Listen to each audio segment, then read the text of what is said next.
Olis, olis, olis, olis. Hoy vamos a ver síndrome cerebeloso. Pero bueno, para hablar del síndrome cerebeloso, primero tenemos que hablar de anatomía, funciones del cerebelo. Entonces aquí, como que yo te traté de resumir lo que Dayana puso en sus diapos y lo que yo estudié, pero la verdad es que creo que aquí hay mucha paja, así que te voy a decir más o menos qué es lo que sí tienes que aprender, pero pues te voy a explicar todo lo que saqué. Bueno, en primer lugar, el cerebelo forma parte del neuroeje. Eso quiere decir que forma parte del sistema nervioso central. Ahora, el cerebelo está por detrás del tallo encefálico, ¿no? Donde está la protuberancia, el bulbo y todo eso está por detrás. Y lo podemos dividir en tres partes, en un hemisferio derecho, un hemisferio izquierdo y una vermis, que es la parte del medio. Aquí me equivoqué, era hemisferio izquierdo. Pero bueno, ahora, Em, de acuerdo a sus lóbulos, lo podemos dividir en tres lóbulos. El lóbulo anterior, que es el de más arriba.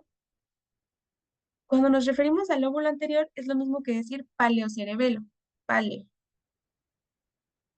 Después viene la fisura primaria, que lo va a dividir del lóbulo posterior, que es el neocerebelo. Y finalmente el lóbulo flóculo nodular, que es el más de más abajo, y este es el arquicerebelo.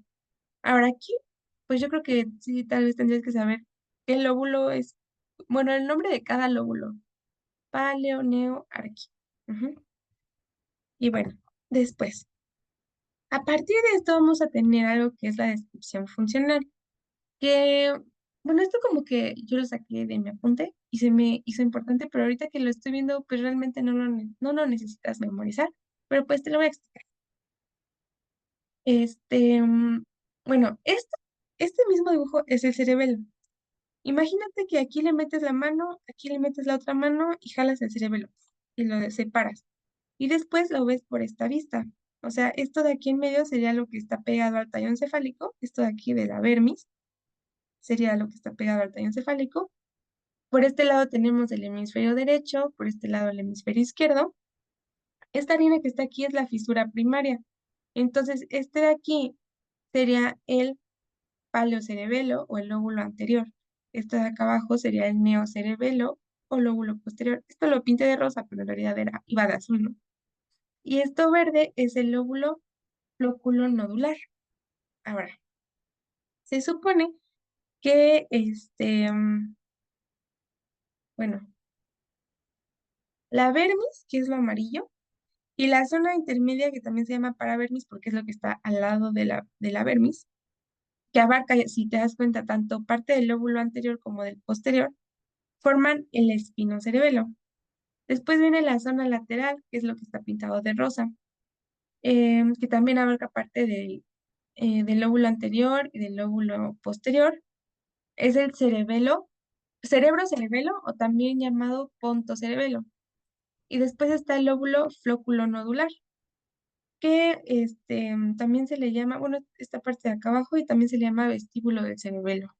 Es realmente, ya vi que no tiene importancia, pero a veces si lo quieres leer en alguna otra bibliografía puedes encontrarlo con estos nombres. Y bueno, ya sabes más o menos a qué zona se está refiriendo, pero no es importante. Ahora, esto que viene aquí sí es importante. Y lo voy a poner así para que alcances a ver más o menos aquí. La clasificación filogenética, que nos habla de los lóbulos cerebrales, bueno, cerebelares, y qué función tiene cada uno. Entonces, el arquicerebelo, que es el flóculo nodular, tiene la función del equilibrio. Aquí yo dibujé al Chavo del 8 equilibrando su escoba.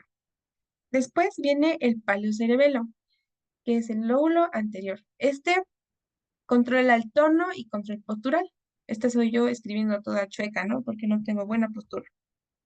Y después, neocerebelo, que es el lóbulo posterior, se encarga de la coordinación de la motilidad voluntaria. Motilidad voluntaria. Y ahora, esto es importante también. Cada hemisferio cerebeloso controla el hemicuerpo homolateral, es decir, que si tenemos una lesión en el hemisferio derecho del cerebelo, vamos a tener manifestaciones en los miembros derechos del cuerpo. Y viceversa, si tenemos una lesión en el hemisferio izquierdo del cerebelo, las manifestaciones serán en el lado izquierdo del cuerpo. Y bueno, ya. Porque pues muchas veces, por ejemplo, hablamos de, por ejemplo, de el nervio facial, sabemos que a veces las manifestaciones son, ¿cómo se dice? Pues volteadas, ¿no? Si se afecta al izquierdo, tenemos manifestaciones derechas y viceversa. Pero aquí no, aquí es el hemicuerpo homolateral. Y bueno, ahora sí vamos con, ¿qué es el síndrome cerebeloso? El síndrome cerebeloso es un conjunto de signos y síntomas producidos por una lesión aguda crónica del cerebelo. O sea, son las manifestaciones de que tengas un daño en el cerebelo. Y entonces, ahora vamos con su fisiopatología. Aquí vamos a hablar de las funciones normales del cerebelo. Entonces, la primera es que el cerebelo se encarga de la eumetría, que se refiere a la medida exacta de un movimiento. La isostenia, que se refiere al tono muscular. Entonces, estas dos cualidades nos hablan de que, bueno, de que el cerebelo nos proporciona la intensidad y medida necesaria para el fin buscado, o sea, para cada movimiento que requerimos. Por ejemplo, si tú te vas a delinear, tú tienes que tener la eumetría de medir a qué distancia tienes que mover tu mano para que la punta llegue a tu ojo, ¿no? Porque si no te vas a picar el ojo o ni siquiera vas a llegar.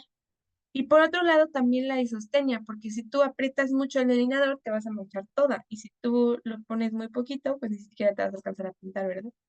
Entonces, de eso se encarga el cerebro. Ahora, vamos a hablar de la sinergia, que es la simultaneidad de los movimientos. O sea, nos habla, por ejemplo, de la sinergia que hay entre los agonistas y los antagonistas. O sea, que entre ellos puedan, coordinarse para moverse, pues, simultáneamente, ¿no? Como cuando hacemos el ejercicio, ¿te acuerdas? Bueno, ahorita vamos a hablar más de eso, ahorita más entendemos. Después, tenemos la diadococinesia, que nos habla de la continuidad y alternancia. Entonces, estas dos cualidades nos ayudan a coordinar grupos musculares, ¿no? Los grupos musculares, pues obviamente incluyen agonistas y antagonistas, y la sinergia y la diadococinesia nos van a permitir hacer movimientos continuos, alternantes y simultáneos. Y bueno, también nos va a permitir mantener una postura y equilibrio. Y esto pues también tiene que ver con el tono muscular, ¿no? O sea, los músculos deben de tener cierto tono para mantenernos en una postura. Y ahora, esto lo hace, o bueno, cómo el cerebro recibe las señales para saber qué tiene que hacer. Pues lo hace gracias a estímulos aferentes propioceptivos. Propioceptivo se refiere a la postura corporal y a las extremidades, o sea, involuntariamente el cerebelo sabe en qué parte del espacio está ubicado todo nuestro cuerpo y nuestras extremidades. Y además lo hace también a través del aparato vestibular, ¿no? El de la oreja. A partir de la posición y desplazamiento de la cabeza en el espacio. O sea, a través del vestíbulo vas a ver en dónde está nuestra cabeza. Y bueno, después, vamos con el cuadro clínico. Aquí ya viene el hoja. Vamos a dividir el cuadro clínico en trastornos estáticos, o sea, cuando el paciente está, digamos, sin hacer ningún tipo de movimiento, en trastornos cinéticos, que es cuando el paciente está haciendo algún movimiento, en trastornos de los movimientos pasivos, que es cuando nosotros hagamos el movimiento por el paciente, y bueno, otros tipos de trastornos, ¿no? Que ahorita veremos. Entonces vamos a comenzar con los estáticos, ¿no? Que es sin movimiento. Aquí tenemos la astasia, que se refiere a que el paciente al estar de pie oscila y aumenta la base para equilibrarse, o sea, como te abres de piernas para tener una mayor base y poder equilibrarte mejor, ¿no? Porque es más fácil. Entonces, bueno, estos pacientes que tengan astasia van a tener Romberg negativo. Si te acuerdas, el de Romberg es cuando hacemos la exploración neurológica, que le pedimos que cierre los ojos y levante la cabeza y el paciente se tiene que caer. Pues aquí no se cae al cerrar los ojos porque pues va a aumentar la base para caerse, para no caerse, para poderse equilibrar, ¿no? O sea, va a ser esto, dar un paso grandotote. Después tenemos el temblor de actitud, que es, bueno, vamos a poder verlo al pedirle que mantenga cierta postura. Por ejemplo, al abrochar botones o al escribir. Y el libro también dice que puedes pedirle que estire los brazos con las palmas de uno hacia abajo y pues ahí vas a ver el temblor esencial de actitud. Y pues se caracteriza por ser un movimiento muy rápido y de poca amplitud. Ahora, también las desviaciones, que es que al estar de pie, el paciente va a tener tendencia a la propulsión, que es dar como un paso hacia adelante, a la lateropulsión, que es como dar un paso hacia los lados, y a la retropulsión, que es dar un paso hacia atrás. Y bueno, ya. Después la hipotonía, pues disminución del tono muscular.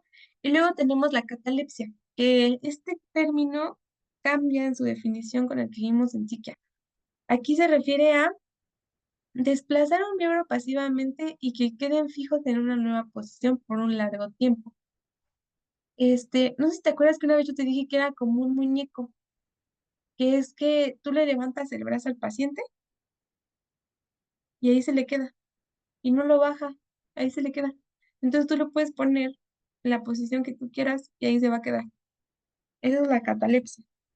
Y aquí pues hice una mnemotecnia para que te aprendas cuáles son los estáticos, que, bueno, a ver si te ayuda, que es DA-THC. Si te acuerdas, THC es la sustancia que te hace alucinar, bueno, no que te hace alucinar, pero como que psicoactiva de la marihuana. Entonces, los trastornos estáticos DA-THC. DA de desviaciones, A de astasia, T de temblor de actitud, H de hipotonía y C de catalepsia. Ya, el dibujito, ojos rojos, un porrito, se lo fumó y ya. Y ahora, vamos con los trastornos cinéticos. Te voy a acercar un poquito. Vamos con los trastornos cinéticos. Estos son los que hay más. Aquí tenemos este, la gran asinergia, que es como es del tronco, mira. Exagera movimientos de las extremidades, pero el tronco nunca va a la par. O sea, la gran sinergia se refiere al tronco. Porque ahorita vamos a ver que hay una que se llama pequeña sinergia, que es de como de las extremidades. Entonces, la gran sinergia es del tronco. Es que exagera los movimientos con las extremidades, pero el tronco no va a la par. O sea, tú intenta como que hacer que nadas. Intenta hacer como que el movimiento de que nadas. Si te das cuenta, el brazo que levantas, tu tronco siempre va hacia ese lado del brazo que levantas. Pero acá no, o sea, acá están descoordinados, lo hacen para el lado contrario. Esa es la gran asinergia del tronco. Ahora, vamos con la marcha titubeante o marcha de ebrio, que esta también se refiere a una ataxia del tronco. Aquí el tronco y la cabeza oscilan y el paciente camina en zigzag con tendencia a la propulsión, lateropulsión o retropulsión. O sea, aquí dibujé una cerveza que camina en zigzag y que puede dar un paso hacia atrás, hacia los lados, hacia frente. En general, es como camina un borracho. No lleva un camino recto, no pueden hacer la línea recta, hacen así, y pueden dar pasos, retropulsión, lateropulsión, propulsión, para no caerse, ¿no? Y bueno, después viene la hipermetría o dismetría, que se refiere a que los movimientos sobrepasan y no alcanzan. O sea, aquí vemos una alteración de la eumetría, si te acuerdas que te decía que era como medir qué tan lejos o qué tan cerca debe de ir tu movimiento para el fin que buscas, ¿no? Entonces, aquí vamos a poder hacerlo mediante el índice de Babinski, que es como el que hacemos en la exploración física, que era, toco mi nariz, toco tu dedo, toco mi nariz, toco tu dedo. Ese es el índice de Babinski. Tenemos otro que es la raya horizontal de Babinski. Este, aquí en una hoja vamos a dibujar dos líneas verticales a 10 centímetros de distancia. Y le pedimos al paciente que dibuje líneas horizontales que unan esas dos líneas. Pero el paciente pues como no va a poder medir sus movimientos, va a sobrepasar esas líneas, se va a salir de las que tú dibujaste. Estas son las pruebas de Babinski. Hay dos, índice y rayas. Y después tenemos las pruebas de André Thomas, que son tres, que es este de la mano, que es que le pides que estire las manos y haga, bueno, yo le pongo manos de ellas, pero es como las tortitas, o sea, como el que hacemos en la exploración física, pero con las manos extendidas, que levante y que baje la palma, que levante y que baje la palma. Después tenemos la del gateo, que le pedimos que gate y el lado afectado lo va a levantar muchísimo. Y por último, la aprehensión del vaso, ¿qué es eso? Le pones un vaso adelante, es decir, que no agarre. Pues el paciente se le va a ir la mano chueca. No va, no va a poder agarrar el vaso porque no mide sus movimientos. Después tenemos la pequeña asinergia, que es la falta de simultaneidad de los grupos musculares. Entonces, aquí vamos a tener las pruebas de Babinski. No te vas a confundir, porque mira, acá hay dos pruebas de Babinski y la pequeña sinergia también se evalúa mediante pruebas de Babinski. Aquí tenemos cuatro, que es la primera, flexión del tronco, que consiste en pedirle literalmente que haga un abdominal, o sea, lo acuestas con mirando hacia arriba, boca arriba, con las piernas estiradas, y le pides que se ponga los brazos así como muertito, así como faraón, así cruzados en los hombros, y luego le pides que levante el tronco, o sea, que haga un abdominal. El paciente no va a poder, va a flexionar sus brazos, se va a querer ayudar de los brazos y también va a flexionar su pelvis. Y después tenemos la flexión de pierna, que es que acostado boca abajo, con el talón va a intentar tocar el glúteo. Como que siento que existe la persona, te lo enseño la semana. Pero literalmente se acuesta boca abajo y con su talón intenta agarrar su glúteo. El paciente no puede hacer esto, descompone el movimiento.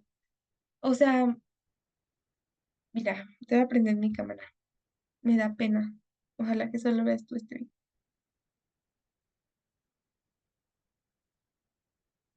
Ay, espero que me estés viendo. Pero, por ejemplo, si tú le dices que haga esto, o sea, si de que el brazo lo tiene así, que le pides que haga esto, en vez de hacer esto, va a hacer como que lo va haciendo lento y va descomponiendo el movimiento para poder hacerlo. O sea, no lo hace rápido, sino que levanta, voltea, estira, eso es descomponer el movimiento. Y pues eso lo va a hacer cuando esté levantando su pierna. Ahora, inversión del tronco.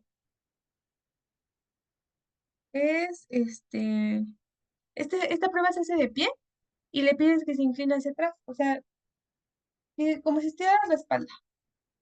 El paciente no va a poder inclinarse hacia atrás y va a flexionar las piernas, precisamente porque no tiene equilibrio y no puede controlar el tono de sus músculos para poder mantener esa postura. Y luego sigue la prueba de Babinski de arrodillamiento, que es que le vas a pedir que en una silla suba su rodilla. El paciente no va a poder, va a levantar muchísimo la pierna, o sea, no va a medir cuánto la levanta, y cuando la deje caer se va a azotar, porque no mide la distancia que hay entre la silla y su pierna. Después tenemos adiadococinesia, ¿no? Que es lo contrario de la diadococinesia, que es lo normal, ¿no? Entonces, la adiadococinesia nos habla de un inequilibrio entre agonistas y antagonistas, de grupos musculares agonistas contra antagonistas. Entonces, aquí le pedimos que haga la prueba de las marionetas, que es la que hacemos en la exploración física, es la de, yo le pongo manos de jazz, pero es la que le pedimos que le hiciera así. Esa es la prueba de las marionetas. Aquí dibujé a Elmo. Y ya. Y aquí tenemos el temblor cinético o intencional, que es un temblor que se produce al final de un movimiento. El temblor, el otro que veíamos, que es el temblor de actitud, es es el estático, es al mantener una postura, y este cinético, pues es al terminar un movimiento empieza a temblar. Así como cuando fui al gimnasio y me tembló cuando me quise bajar del carro, al final de mi movimiento de bajarme del carro me temblaron las piernas. Después, tenemos la braditeleoquinesia o descomposición del movimiento. que también se le puede llamar Gordon Holmes. Y pues esto se refiere a lo que te explicaba hace un ratito, es como su nombre propio de descomponer el movimiento, la teleocinesia, teleoquinesia, braditeleoquinesia, descomponer movimientos. Y por último, reflejos pedunculares, que se refiere a que los reflejos profundos, como por ejemplo el reflejo patelar, se hacen oscilatorios, o sea, como que el paciente mantiene mucho tiempo su pierna, le pegas en la pierna y mantiene moviendo un montón de tiempo su pierna, porque como que su pierna está tan aguada que tú al pegarle, el movimiento ya no, o sea, su pierna está tan aguada que tú al ocasionarle el reflejo, tu pierna se va a quedar moviéndose porque está muy aguada, pues, no sé cómo explicarlo. Está muy aguada, como si fuera un globo. Que le pegas y se queda así como las ondas, así, y ya.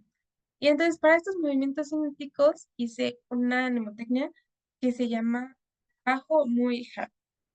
Las que están en mayúsculas son las que sí existen. Por ejemplo, la T se refiere a temblor cinético intencional. La R viene de reflejos pedunculares. La A de adiadococinesia. La B es de braditeleoquinesia. La otra A,